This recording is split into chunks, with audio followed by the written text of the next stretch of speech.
கேள்வி அது.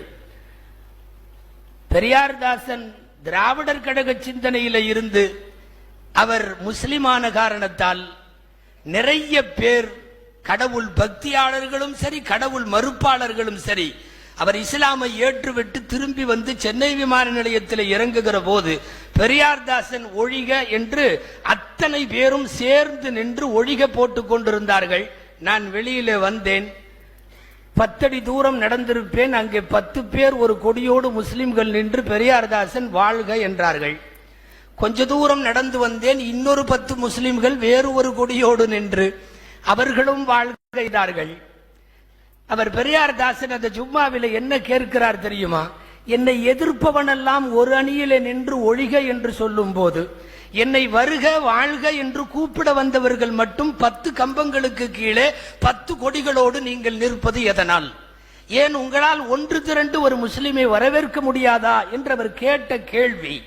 அவர் என்ன அர்த்தத்தில் கேட்டாரோ, ஆனால் சமுதாயத்திற்கு பலமான ஒரு செய்தியை சொல்லுகிறது. ஒரு அணியில நின்றிருந்தால் தமிழக அளவில் மட்டுமல்ல, இந்திய அளவில் மட்டுமல்ல, முஸ்லிம் சமுதாயத்தை தள்ளி வைத்துவிட்டு எந்த மசோதாவும் தாக்கலாக முடியாது. ஆனால் நம்முடைய துரதிர்ஷ்டம் பிரிவுகளாக பிளவுகளாக மென்மேலும் பிரிவுகளாக போய் கொண்டிருக்கிறோம். 1 கோடியே பேர் தமிழ்நாட்டு முஸ்லிம்கள் என்கிறது கணக்கு. இவர்கள் மறுத்தாலும் ஏற்றாலும் 1 கோடி என்று வைத்துக் கொண்டால் கூட எத்தனை எம்பிக்கள் எத்தனை எம்எல்ஏக்கள், நம்முடைய பிரதிநிதித்துவம் என்ன? இந்த மக்களாட்சி தத்துவத்திலே நாம் நம்முடைய பிரதிநிதித்துவை பாராளுமன்றத்திலும் சட்டமன்றத்திலும் எவ்வளவு தூரம் வைத்திருக்கிறோம் என்றெல்லாம் உள்ளே இறங்கினால் நம்முடைய இயக்கங்களின் பின்னடைவும் அவர்கள் பிளவுபட்டு கிடப்பதனுடைய மோசமான தோல்வியும் நமக்கு தெரியும். ஒரு குறிப்பிட்ட உயர் நோக்கத்திற்காக கூட ஒரு அணியில நிற்க முடியாமல் போய்விட்டார்களே. நான் பொதுவாக இஸ்லாமிய இயக்கங்களுக்கு சொல்லுகிறேன், ஒட்டுமொத்த இஸ்லாமிய வளர்ச்சி முஸ்லிம்களின் வளர்ச்சி இதை மையப்படுத்தி மட்டும் நகர்ந்தால் தான் அதற்கு பெயர் இஸ்லாமிய இயக்கம். தனிநபர் வழிபாட்டுக்கு பெயர் முஸ்லிம் இயக்கம் அல்ல. தன் தலைவன் சொன்னால் என்ன ஒரு கொலைவரி தாக்குதலையும் நடத்துகிறார்களே, அவர்கள் முஸ்லிம் இயக்கங்கள் அல்ல. நான் மட்டுமே சரியாக இருக்கிறேன், நான் மட்டும் தூய்மையான மார்க்கத்தில் இருக்கிறேன், நான் மட்டும் நபி வழியில இருக்கிறேன், நீங்கள் எல்லாம் வழிகேட்டில் இருக்கிறீர்கள் என்று பேசுபவனும் அவன் சார்ந்திருப்பதும் இஸ்லாமிய இயக்கம் அல்ல.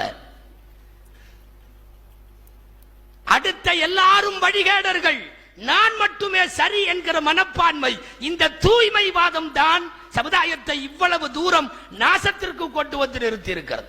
தமிழ்நாட்டிலே முஸ்லிம் அமைப்புகள் 42 அமைப்பு, அதுக்கு மேலையும் இருக்கலாம். நேத்து முந்தானத்து ஏதாவது ஆரம்பிச்சிருந்தா 42 முஸ்லிம் அமைப்புகள். அல்லாஹ் பாதுகாக்க வேண்டும். 1 கோடி பேர் வாழுகிற தமிழ் முஸ்லிம் சமுதாயத்திற்கு இருக்கிற 42 முஸ்லிம் அமைப்புகளும் ஒரு 20க்கும் மேற்பட்ட மெஜாரிட்டியான அமைப்பு நின்றாலும் கூட சில முக்கிய அமைப்புகள் வராது. காரணம் என்னன்னா, உலகத்தில் இருக்கிற எல்லாரும் நஜீஸ், நாங்க மட்டும்தான் தூய்மையா இருக்கிறோம் என்கிற நினைப்பில உள்ளவர்களால் தான் இந்த நாடு சின்ன பின்னப்படுகிறது.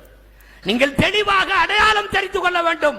அவன் 1000 குர்ஆன் ஆயத்தை ஓதட்டும், 1000 ஹதீஸை ஓதட்டும், ஒட்டுமொத்த சமுதாயத்தினுடைய ஜனத்திரளோடு பொது முஸ்லிம் சமுதாயத்தினுடைய நீரோட்டத்தோடு கலக்காமல் தள்ளி நின்று தூய்மைவாதம் பேசுகிற இவர்கள் தான் உஸ்மான் ரலியல்லாஹு அன்ஹு காலத்திலே இருந்து இன்றைக்கு வரையும் முஸ்லிம் சமுதாயத்திற்கு பின்னடைவுகளை ஏற்படுத்தியவர்கள் என்பதில் எந்த சந்தேகமும் இல்லை. இவ்வளவு நிறைந்திருக்கிற முஸ்லிம் சமுதாயத்திற்கு அவர்களால் ஒன்றுபட முடியவில்லையே என்கிற வேதனை இஸ்லாமிய இயக்கங்களை நினைக்கிற போது நமக்கு இருக்கிறது. எவனும் சேர்ந்துக்கிறான், முரண்பட்ட கொள்கை உள்ளவன்லாம் சேர்ந்துக்கிறான். ஆனா அல்லாஹ் ஒருவன், ரசூல் ஒன்று, கிதாப் ஒன்று, கிப்லா ஒன்று, திசை ஒன்று, எல்லாம் ஒன்று, நாம சேர முடியலையே. பெரிய ஆச்சரியம் அல்லவா? கடைசியாக நடைபெற்ற 3 மாநிலங்களுடைய சட்டமன்ற தேர்தல்களுடைய முடிவுகளிலே வெற்றி பெற்றிருக்கிற பாரதிய ஜனதாவுக்கு பின்னாலே அதனுடைய வாக்கு வங்கியை நீங்கள் கவனித்திருப்பீர்கள். ஒண்ணும் இல்லை, ஒரு மண்ணும் இல்லை. பின்ன என்ன? முரண்பட்டவனோடெல்லாம் கூட்டணி, தனக்கு நேர் எதிரானவனோடெல்லாம் கூட்டணி, காரியம் சாதிக்க கண்டவன்